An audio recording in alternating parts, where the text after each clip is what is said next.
Hello, hello, hello. Good day, everyone, and welcome to the Big Picture with Grant McGaugh and my guy over there, Chris, the money magnet Principe. And I say that in wholeheartedness because I follow this guy. He understands a lot about financial things and in financial IT, which is a big, big, big thing. It's one of the companies that he is a co-owner of. And today we are diving into one of the most important conversations in finance and technology, and that's payments and stablecoins. And this is not just a crypto story.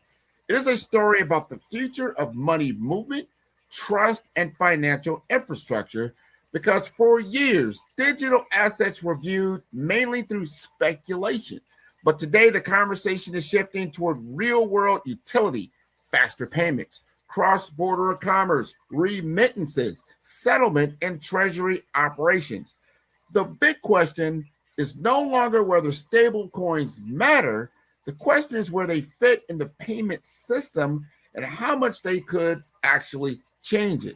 Are stable coins becoming the next settlement rail for global commerce, or are we watching traditional finance absorb a new technology and reshape it through regulation, compliance, and scale? So, with that opening, Chris, you'd like to introduce yourself.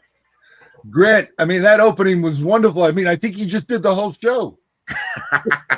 That's it. We got to begin with the end in mind. I've heard that somewhere. Which I think makes a lot of sense. And yeah, I'm great to be with you here today, Grant. Chris Principe, publisher of Financial IT, and ready to go.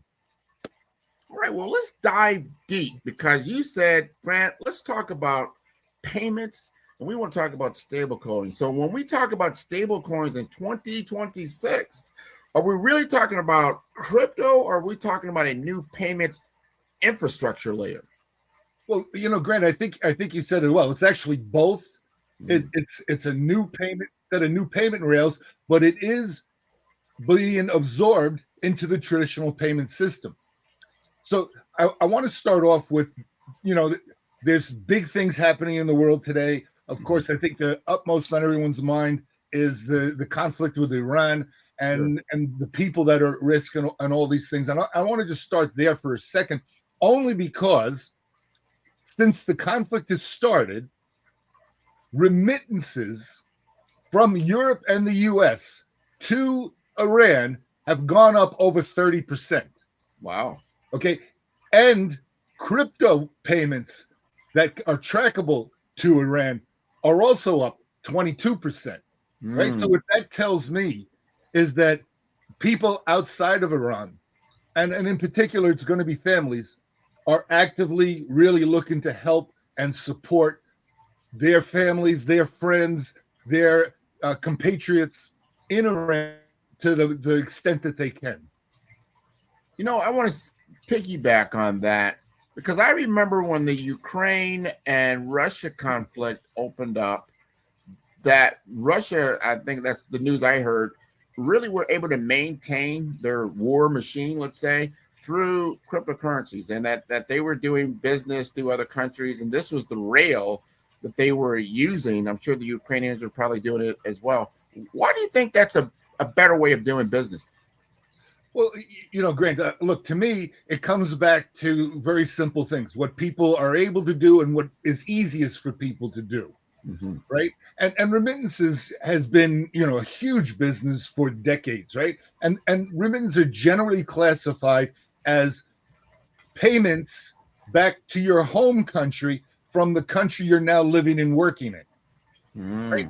That's generally it. So the scenario is very typical. Family has, the father, maybe the son when he reaches age, the daughter when they reach age, leave where they're from and go to another country, gain employment, and typically much better and higher paying employment than they could get at home. Sure. And then once they establish that job, every week, every month, whatever it is, send money back to help support the family and that infrastructure of family. This is important now, and because you brought that up, because I see this, because I lived in South Florida for, let's just say 30 years, and there's a large Cuban community in South Florida. Now you've got things going on in Cuba. And that same scenario I see a lot where people lived and worked in the United States and they would send money back to Cuba and it's to sustain them because the cost of living was that much different.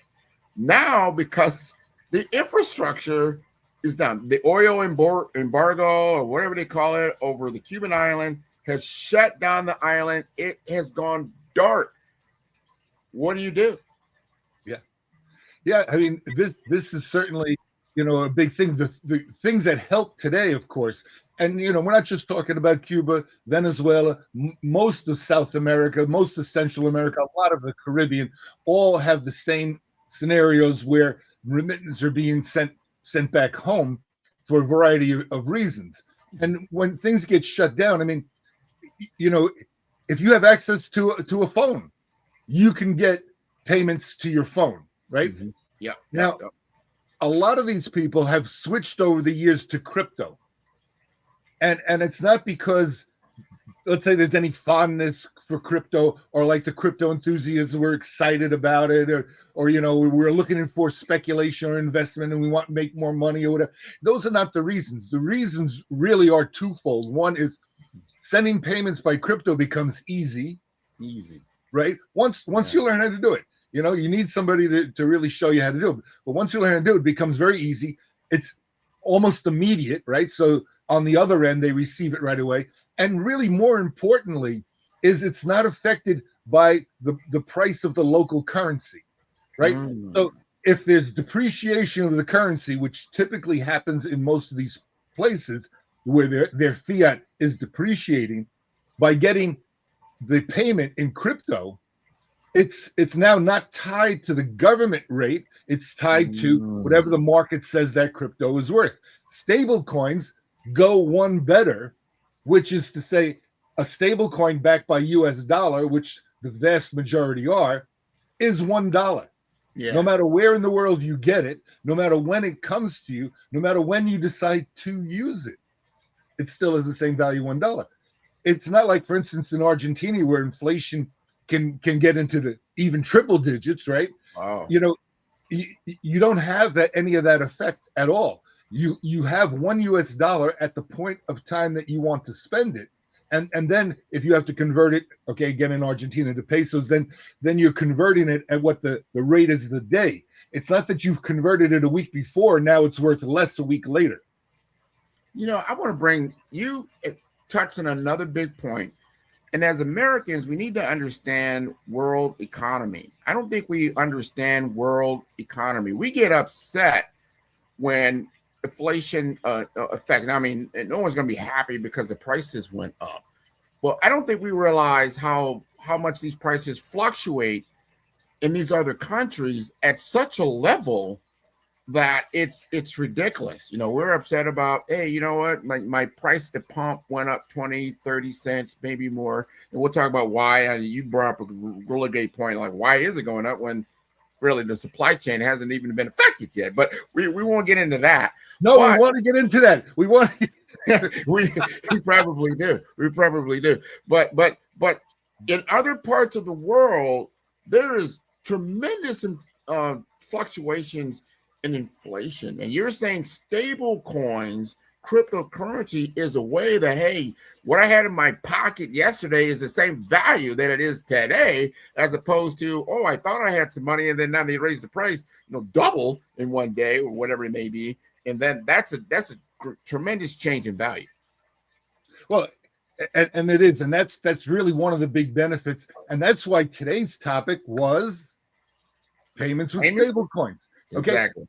And okay, I got to get it out about the gasoline again because it really is bothering me. It really is bothering me when I know that my local gas station, that the gas that's under the ground in their huge tanks hasn't been refilled, but yet, and they paid for it at the price from, say, a month ago, and that price has jumped up. Here in Florida, it's jumped up 60 cents a gallon, right? In California, especially because of the taxes, it's up over $5. But what people also forget is that in Europe, they're paying that price for a liter. Mm.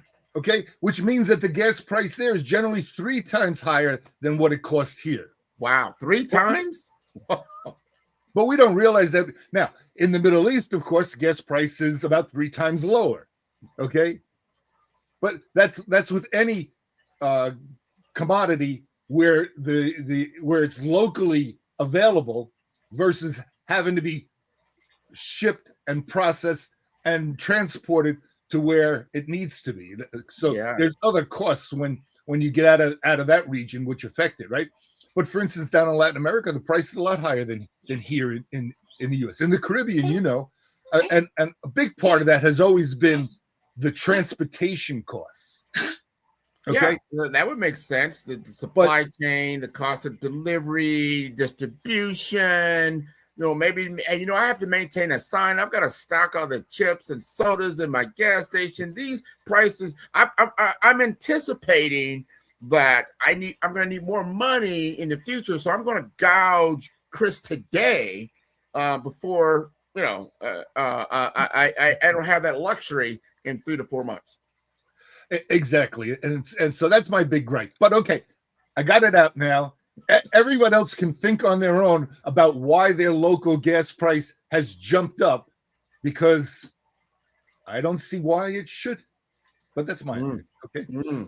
But back to stable coins, right? Yeah. So one of the reasons why stable coins to me was a big topic for today is something that's happened in the market. Okay. Now we got to get into that market, right? Well, there's a lot going on in the market right now. There's been all these things. There's been a significant occurrence that just happened this week. Okay, talk about it. Which is an acquisition of $1.8 billion by MasterCard. So MasterCard has bought a company for $1.8 billion. The company's name you won't know is called BVNK. But BVNK? Right, just the initials, BVNK. Okay, you won't know the company. And by the way, now that MasterCard bought them, the name will go away anyway. So you don't need to know it, okay? Don't need to know. Don't need to know. But what you need to know is that they are one of the biggest in the digital dollar rails for the payments networks, which lets money move faster and cheaper than the traditional card system. Okay, so why that is significant to me, and I think should be significant to everyone else, is that now MasterCard, I don't know, the number 1 or number 2 credit card company in the world, depending on how you want to look at it and how you want to do it, okay, is now making a heavy bet, $1.8 billion, Grant. That's not small change. On stable coins. But here's what's more important is that the stablecoin network and the rails for stablecoins are a lot different than the credit card network and rails, right? They're completely, really separate. They meet up at the point of when your payment goes in and when your payment goes out, right? Okay. But it becomes now a real threat to the network fees and the role of the network, so that MasterCard now is moving to its own rails by this purchase rather than using somebody else's rails, which is okay. And this will be disruption. And by the way, right now, while MasterCard is celebrating and drinking champagne or something, Visa is not. Well, the cost of delivery when you own your own network, and I'm going after my telecommunications time, I understand that. If you don't have to pay the last mile, we call that telecommunications, right? If you own the last mile, now you've got a lot of autonomy, and you can do a lot more things than then having to lease from someone else or be subjected to someone else. You now own that transportation. That makes a big difference. We're going to go to a quick break. We're going to come back. We're going to unpack more of this because our curiosity just went up. Why, what's going on in these payment rails and what's going on in these stable coins and the jockeying for positions in the mix of, there are wars in the world. I'm not going to say world war. I'm going to say there are wars in the world that are, kind of gyrating a lot of these financial situations. We'll be back.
Welcome, everybody, and welcome to the Big Picture with myself, Grant McGaugh, CEO of 5-Star BDM, and Principe, the publisher of Financial IT. Now, we just talked about MasterCard and MasterCard's acquisition.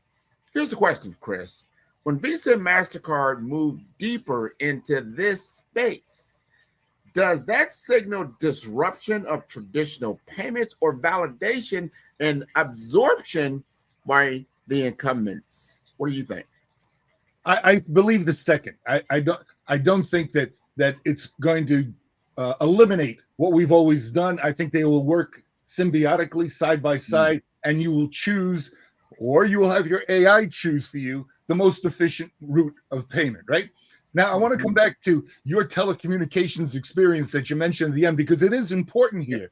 Yeah. And there's an important distinction, and you're quite right, that in telecommunications, as well as in package shipping, the mail, these things, the last mile is the most critically important, right? And there's expense there, there's time there, there's different things that help to distort, let's say, that transportation of that last mile, right? But here, MasterCard has really eliminated the last mile, because now they are end to end. Yeah, that's major. Okay, they're the AT&T of the money rail. Well, actually, AT&T was the only telecommunication company. Right now, you know, once MasterCard is able to integrate this infrastructure for stablecoins into their card system, it is a game changer, right? And here's where some of the other game changing aspects are, right? Because now you're looking at crypto in the form of stablecoins being adopted in financial services and becoming part of the core infrastructure. And let me give you a number, because you know I like numbers, right? Right.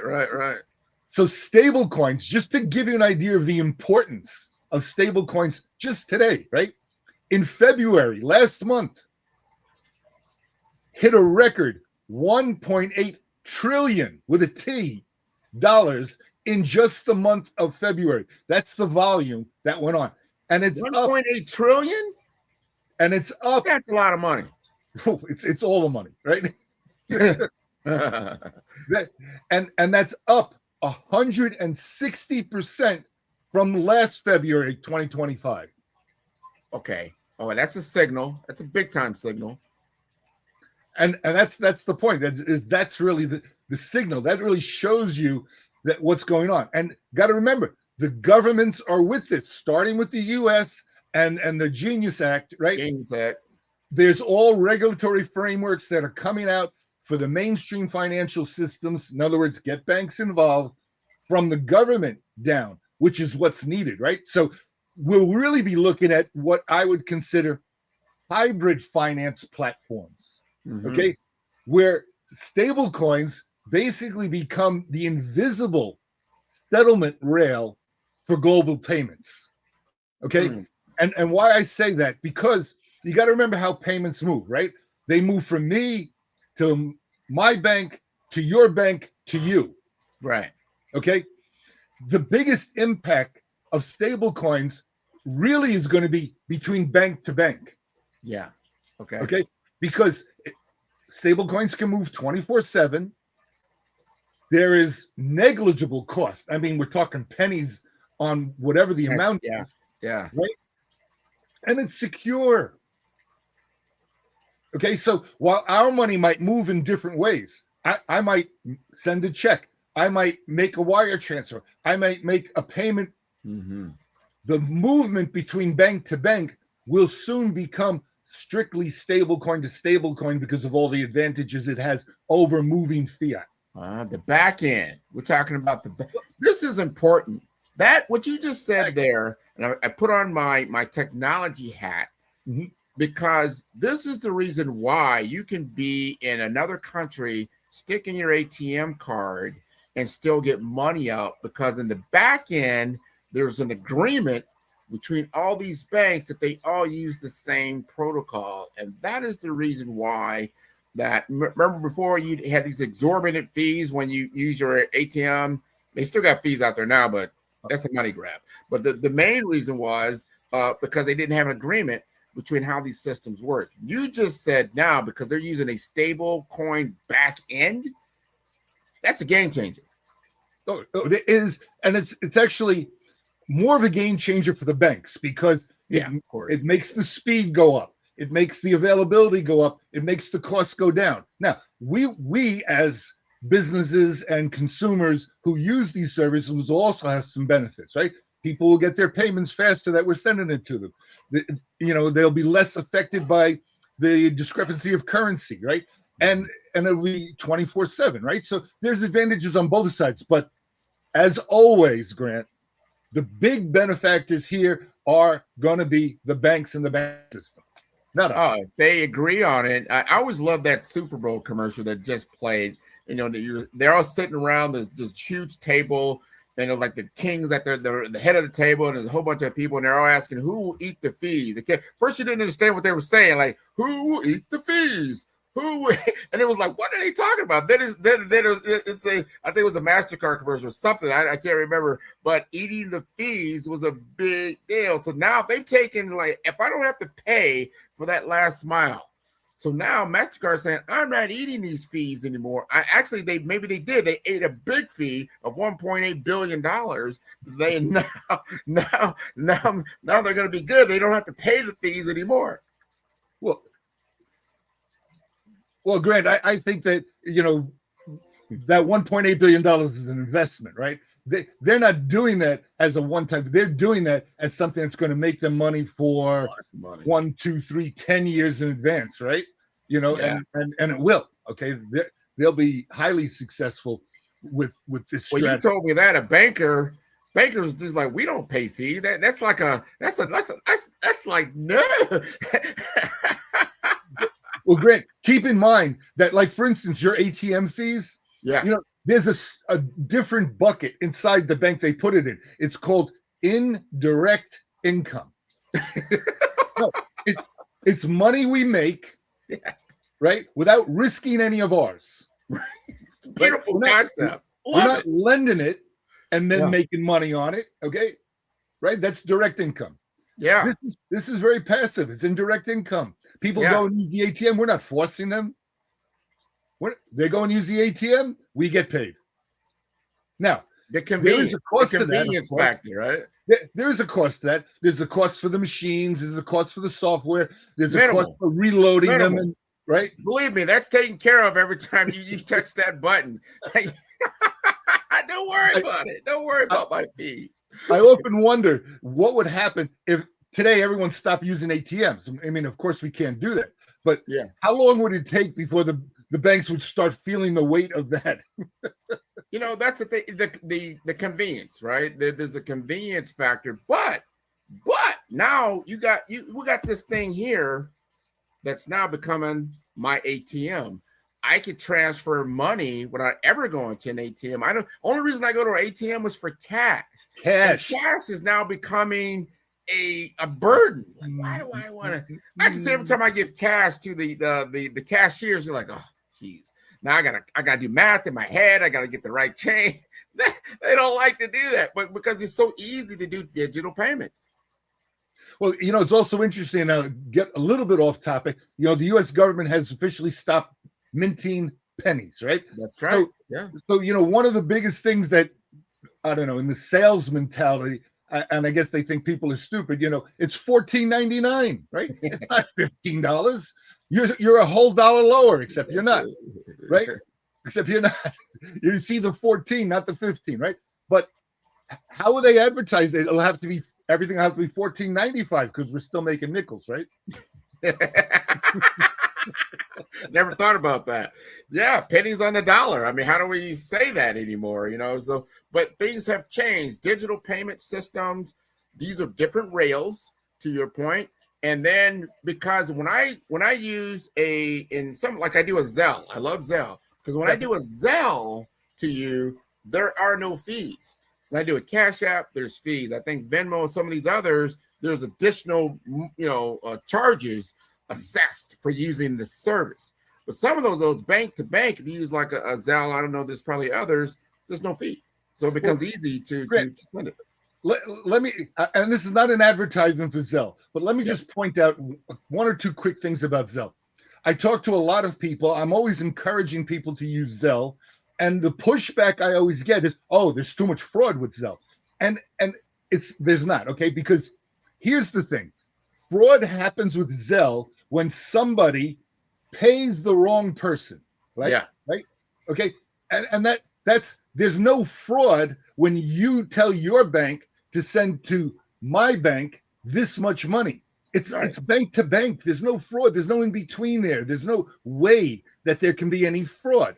Okay. The fraud is somebody calls you up and says, oh, your relative is in the hospital and we need right away $500. Yeah. And then you go to Zelle and you send it to them. Yeah. You had fraud committed on you, but Zelle was not. It had nothing to do with the payment system at all. I've been using Zelle for a number of years, and that's one of the things I like about it. Number one, it is connected directly to my bank, and I can see all the transactions. I've never had any issue whatsoever. No. I don't like, I wish it was a little bit more convenient that you see like with a PayPal and Cash App and some other ones. I think there's a little bit more they can do in that area, but there's no fees. Well, there's two things, Grant. I mean, one, Zelle was started just between the big banks. Okay. And then slowly it rolled out to literally any U.S. bank can be part of the Zelle system, right? No foreign banks, unless, of course, like BNP Paribas owns First Hawaiian Bank, right? So First Hawaiian Bank is on Zelle. Doesn't mean BNP Paribas. You can send from France. You can't, right? Yeah. It's domestic. Okay. So that's one restriction that, for instance, PayPal or some of the others don't have.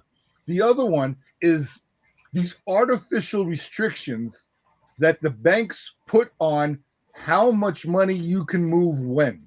Just like your ATM, right? Yeah. I could have $10,000 in my ATM checking account, and when I go there and I want to take out 1,000, it tells me no, your limit's 800. Right. They don't want that. To protect me.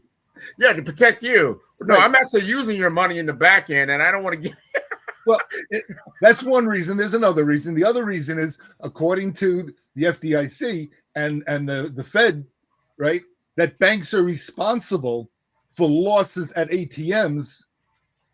So they minimize their loss by capping your access to your money and then telling you you're protecting that person's money for them. Yeah. It's always banks don't lose money and we make money. That's our thing. We gotta go to a quick break when it comes back because we're unpacking a lot here with payments and stablecoins. So stay right with us. In today's fast-paced financial landscape, access to capital is the key to success. At the heart of this revolution is Case Capital Markets, powered by SETI Case. Here, innovation and investment converge, creating a dynamic environment where businesses can thrive and reach new heights. Introducing Grant McGaugh, the senior advisor at Case Capital Markets. Grant is a visionary leader, dedicated to connecting businesses with institutional capital and strategic funding. His expertise opens doors to game-changing investment opportunities, making him an invaluable partner for companies looking to scale and succeed in the competitive world of finance. With an impressive 25 years in technology, 9 years in healthcare, and 6 years in investment banking, Grant McGaugh has a proven track record. He has successfully closed over $500 million in high-value transactions, seamlessly bridging technology, healthcare, and infrastructure with innovative financial solutions. His experience is a testament to his ability to drive success. Case Capital Markets offers businesses direct access to over 32,000 venture capital firms, private equity funds, family offices, and institutional investors. This network empowers mid-market companies with under $100 million in revenue to scale beyond their limits, unlocking unprecedented growth potential. Debt, equity, growth capital, public offerings. These are the building blocks of the future of capital access. Whether you're scaling a business, seeking investment, or exploring market expansion, Grant McGaugh is your trusted partner.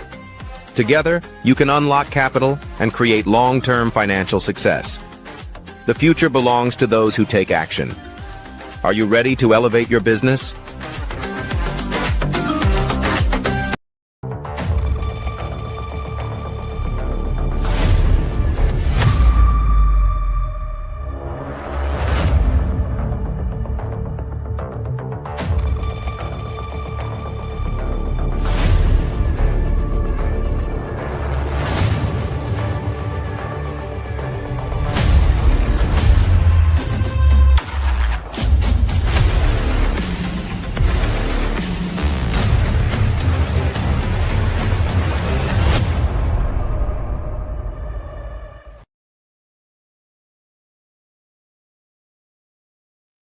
Welcome back to the Big Picture with Grant McGaugh and Chris Principe. We are unpacking payments. We are unpacking stable coins. And if you've been with us, I got to ask this question to Chris because I think it's so important.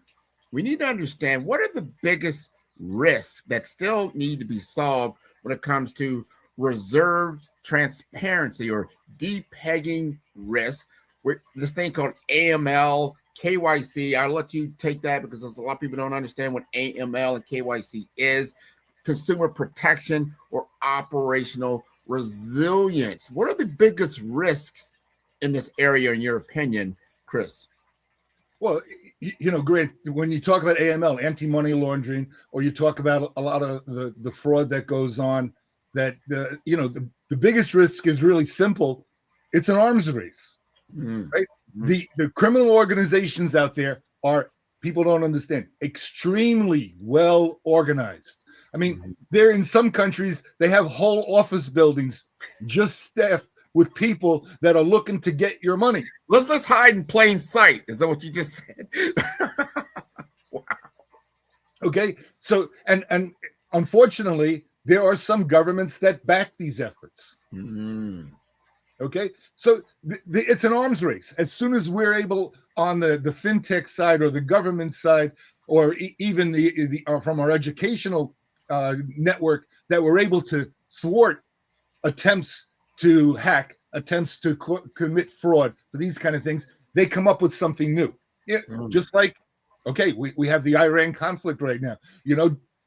They fire one kind of missile, we fire another one that shoots it down. They look to fire a different one, we got to find one to shoot down. It's this kind of arms race that goes on in this all the time. And people like you and me and our audience, we're only victims. There's not a lot you can do. And really, this is one of the things that is slowing down some of the adoption of crypto and some of the adoption even for stable coins, is this know your customer, your KYC, right? So, do you really know the source of where that money is coming from? In other words, is it validation, authenticity? Yeah, I love the identity world. Is that real or is it Memorex, right?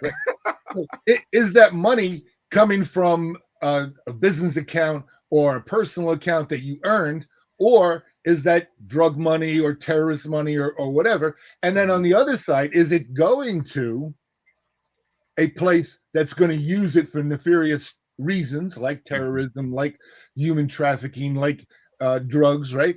or is it going to a legitimate source? So right now that's the biggest, and where the conflict for crypto is one of the big advantages of crypto is being anonymous. Yeah. Right. So this is still kind of a tricky thing to be working out. But Grant, let me sidestep for just a second and just talk to you for something. As a person that has everything, I've got just the thing you need. Okay. For put a statement piece in your living room. Okay. It's a 66 million year old statement piece. Wow. That just your luck right now is going to hit the auction block. It's a Triceratops skeleton that's been on display for the last 30 years at the Wyoming Dinosaur Center. It's actually going up for auction. Okay. All right. So I got to get my wallet out, is what you're saying. And I mean, it's estimated between 5 and 6 million. So that's it. It won't make a big hole. That's very affordable. Yeah. Maybe let me hit the ATM. If you remodel your garage, it'll fit right in. Fit right in. I can't wait to explain. I need you also to explain what this is so everybody understands the value of these bones. Okay. So everybody, from when you're kids in school, you see dinosaurs. This is the dinosaur, which has 3 horns. Oh, and a big shield in the back. I know what you're talking about. Yeah. No, it's a vegetable eater, right? That's a cool dinosaur. I remember that one. But that's a really cool one, right? I remember having a little plastic one that I played with, right? So you can have this in your house, and I will assure you of one thing, Grant. What's that? You'll be the only person on your block with one. Probably within the whole of my community, but I can't say that's true. There are museums here, but I digress. Well, now let's think about. Okay, you're spending a lot of money for this unique item, right? Yeah. If you remodel your garage properly, you could probably charge, I don't know, $10 a shot for people to walk through. There you go. I think I'm going to get 100 to get that 5 million back, but that's okay. Go ahead. Right. So I thought that was kind of an interesting thing that I saw. Now, one of the other things I want to talk a little bit about today also is, we have to always talk a little bit about AI, right? And I saw some interesting statistics, which is from 2024 to 2025, right? Workers doing after-hour meetings has risen 33%. Really? Right. And that's because that there's more. It's so easy to do. You can do it from home, Zoom or whatever. And people in different parts of the world are on different time frames, and all this is going on. So it's 6 out of 10 people are regularly working beyond hours at least once a month doing these kind of meetings. Right. Yeah. So it also got me to thinking, when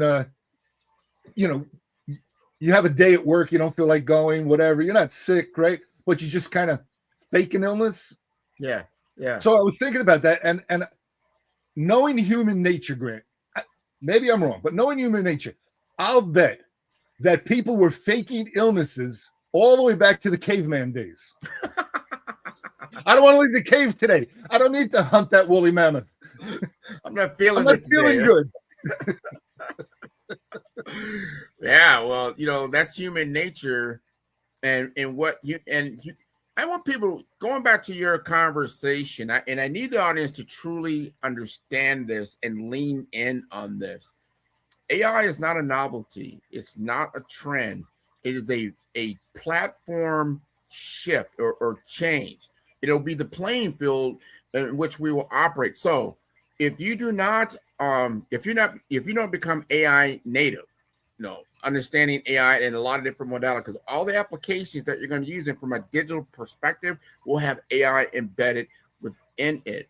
And if your skills aren't transferable into this particular new platform, you are now at risk. If you start looking at, and I just saw this, what the shifts that they're making in Microsoft, the shifts that they're making at Facebook Meta, the shifts that they're making at NVIDIA, they used to, the model for expansion and scale and business was the more workers I have, the more money that I make, right? So if I've got, a number of employees, and it used to be a management team of like 1 to 8, 1 to 12 is where I'm looking for that I can effectively manage. Because of AI, to what you just said, because I can do more with less, now they're starting to look at management teams of one manager for 50 people. So that middle management layer, from that supervisor, manager to the SVP, VP, director role, you're going to start looking at that. So if you're not an AI native and you haven't understand how these tool sets actually work, and that you have not become an authority in your field of experience and influence, you are at risk as we go forward in this world. And I want people to truly understand this. You've got to get on this train. You've got to upskill yourself in AI, and not just in AI for AI. You've got to be able to transfer your domain of understanding, your domain of excellence, your domain in which you are the most skilled person in, and digitize that at scale. Yeah, no, Grant, you're exactly right. And I'm glad you brought up NVIDIA. Okay. And we know they're the world's most valuable company. NVIDIA has just also announced, right, that they're expecting in 2027 to sell $1 trillion worth of their AI chips, right? And their two most significant chips right now, one's called Blackwell, the other's called Vera Rubin. I don't know where the names came from, but they're expecting, and that's up from their original forecast of 500 billion. It's doubled. It's a major signal that the enterprise. Yeah, that is an incredible, remarkable investment. So now you're starting to see the investment model changing and what you're going to be able to do. So you have what you would call the control center of all the AI that's happening, but then you have the infrastructure that still has to be maintained. The infrastructure is very terrestrial, so you still need people to manage these data centers. And I think there's a stat out right now, and a lot of people don't realize that, but right now I think on the world level they use, and I can't remember the exact term, but it's like 400 super kilowatts of power. That's going to go up to like 900. Like it's going to double in the usage of electricity in a small period of time. But they still need to have people, like some of the jobs you might be looking at. You're an electrician, anything that you can then maintain these data centers on a terrestrial level is going to be in demand. And on the other side, if you can now utilize the tech, obviously, that's going to be in demand. So AI natives, people that are experts in utilizing the platform, it's an enablement tool. It's like a vehicle. It's only going to take you to a destination. The vehicle of itself is just one part of that equation. Well, Grant, you just bring up two really interesting points. I mean, one of it is just the electrical usage go up, but keep in mind that the more efficient. So I don't believe it will double. It will go up, no doubt, right? Yep. The other thing is that these data centers, these AI data centers, and Elon Musk has the plan to place them up in space, right? Where there's continuous solar power and there's no of the after effects, right? And sounds viable to me, right? But if you look at banks today and you look at a lot of big companies and you look at governments, most of them are in the cloud, but on older structure. So in the next couple of years, there's going to be a huge shift of these big companies, big government, big banks having to shift to the latest in cloud technology. And of course, it's risky for them, right? Something goes bad, it would be really bad, right? Yeah. It's risky, but they have to do it. And it's going to happen over the next couple of years. Now, I had a friend of mine in Moscow send me a very interesting thing, a little known fact, right? Yeah. That today, in 1965, Soviet cosmonaut Alexei Leonov did the very first spacewalk by a human in the history of man, and it lasted 12 minutes. Wow. Now, that's an interesting factoid that we all need to know. We're going to take a quick break because now we're going to understand why did he bring this up? Why does that tie into what we're talking about? Because hey, we might have to find a new planet to live on pretty soon as we as we begin to utilize these resources at an alarming scale. So stay with us. Third Wall Street is a new emerging global capital markets formation and structured trifactor financial hub at the U.S. third border in St. Croix, U.S. Virgin Islands, in the Caribbean and Latin America. The new Third Wall Street is the home of the Alexander Hamilton Financial Center and named in honor of Alexander Hamilton, an American founding father, first U.S. Treasury Secretary, and architect of the U.S. financial system and modern America. Third Wall Street is located in a U.S. National Heritage Area, Opportunity Zone, and the boyhood home of Alexander Hamilton in St. Croix, U.S. Virgin Island, connecting 3 financial hubs in the Americas by way of new innovative financial technology and markets: New York Wall Street South, Brickell Avenue, Miami, and Third Wall Street in St. Croix, U.S. Virgin Islands, and established the new Caribbean America's Single Economy Zone, developed by SETI Case Capital Markets. Third Wall Street will transform financial markets, improving access to capital worldwide. Visit www.thirdwallstreet.com to learn more.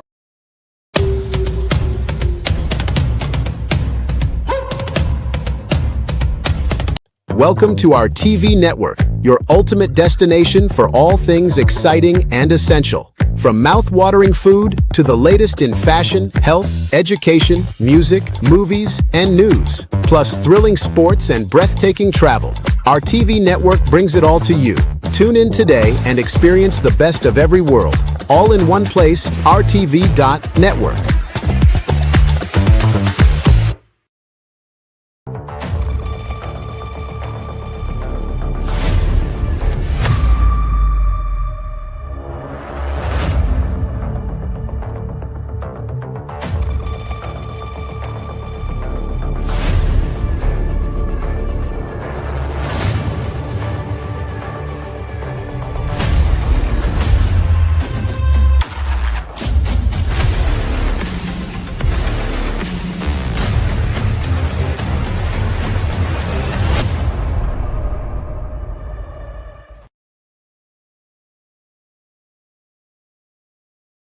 Welcome back, everybody. This is Grant McGaugh. We got Chris Principe. We've been unpacking payments. We've been unpacking stable coins. We just learned about the first man who walked in space 65 years ago to this date.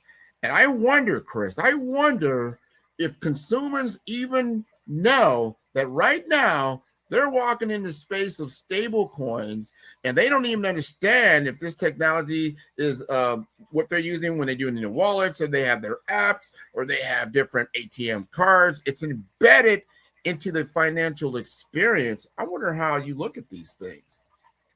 Well, Grant, it's interesting because for most of us, at this point, there's a small percentage of the population using crypto and actively knowing it and understanding it, right? But again, once MasterCard completes this acquisition, which will take 6-7 months, once the banks start building out some of their stablecoin bank-to-bank infrastructure, right? Mm-hmm. Then whether you know about crypto or not, you'll actually be part of it. That's what I'm saying. You were invisibly been transported to a new space and time in which you are walking. And remember, everybody remembers the metaverse, right? You say, "Oh, I got to put on these goggles." Well, guess what? You don't have to put on the goggles anymore. You are in the metaverse. Yeah, it's pretty amazing, and just goes back to technology is amazing, and it surprises us like almost every day. It is. It's a force multiplier. And the point is, to your point earlier, and I even go back everything we've talked about today, even when it comes to fraud and identity theft, the weakest link in everything that we're talking about, everything that we're doing today, no matter how you look at it, is the human experience. If you can be taken advantage of when you're not aware of certain things, right? What was it? P.T. Barnum said, was it a fool or a sucker is born every minute? Born every day, yeah. That you're like, okay, so I don't want to be that guy, right? So you need to up your skill set and your knowledge and understanding, number one, you can't operate. And I think people get into what I call the status quo, what things were. You say, you know what? I'm going to just keep my money underneath my bed. I'm not even going to use a bank. There's people like that. I don't want to use a bank, right? I don't want to do none of this stuff. I don't want to participate in this new economy, this new way of doing things. And ultimately, you're doing yourself a disservice because it's never going to go back. No horse and buggy, unless you're Amish, probably not something you're going to get yourself into. And we start seeing autonomous vehicles. I mean, robotic, where robots are going to be commonplace. They got robot dogs in data centers, to make sure, obviously, for security and other things. I mean, this is the world that my granddaughter will probably understand and know will be radically different from the world that I knew back in the 60s, 70s, and 80s. Yeah, of course, just the same for us with our parents. And that's, to me, that's really exciting, Grant. The fact that, there will be those kind of changes. And, when I'm thinking about some and things that, help us as people, I saw something else, Grant. And it's unusual to me because it was a surprise announcement of a new product or a revised product. And it's out there for all the Appleites. Okay. I'm not an Apple user, but all the Apple just announced this week the AirPods Max 2, which is the first update to their headphone set since 2020. And what surprises me about it is not the fact that they did it, not the fact that everybody who has Apple will run out and get it. It goes on sale, by the way, March 25th. Okay. What surprises me about it is how little it's been in the media. Yeah. Wow. Interesting. Yeah. I didn't know about it. Yeah. So you brought it up, and maybe because their brand is so strong that they send an email to all the Apple, because obviously only Apple people can use it. Like, why are we paying for advertising? We just send it to all our Apple people. And if they want a new headset, listening to music is so important in understanding. You see people walk, especially you go to airports. You live in airports, and you see people, having things in their ear. They're not paying attention. We're always transporting ourselves somewhere else than the present. Which I don't know, sometimes that could be good or bad, but you have to understand that's what's happening. Grant, what I see at airports, I see a lot of people walking around talking to themselves.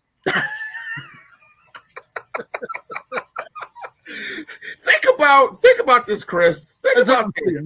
That you were like in the 80s, right? Back to the Future. You're in the 80s, and 80s, you remember the 80s. I remember the 80s very, very well. Michael Jackson, Prince, a lot of other 80s, right? And then all of a sudden you walk up and it's 2026 and you're in an airport. What would you think just happened to you? First, I would think, why am I the only person dressed up to take a flight?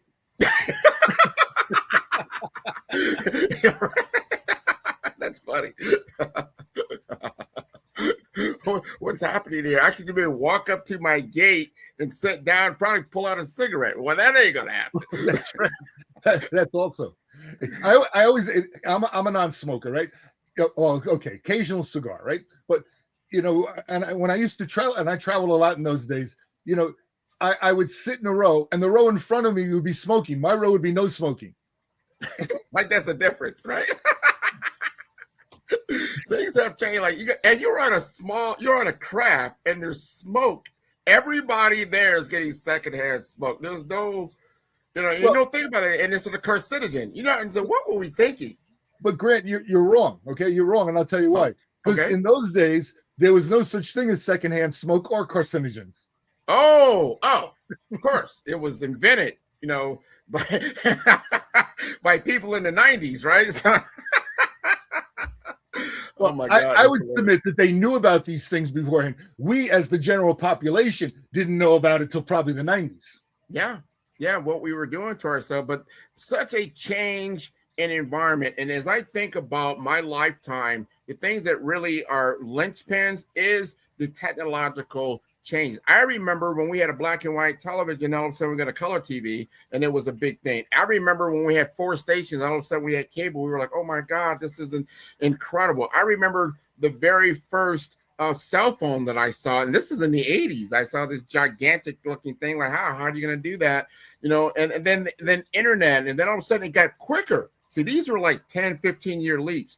Think about what's happened in the last 20 years, going from just internet, use the over your phone line to high-speed, multi-modality. I remember doing video conferencing. It cost you thousands of dollars to do a video conference. Anybody can do a video conference, just like me and Chris are doing right now, for pennies on the dollar. And that was thousands and thousands.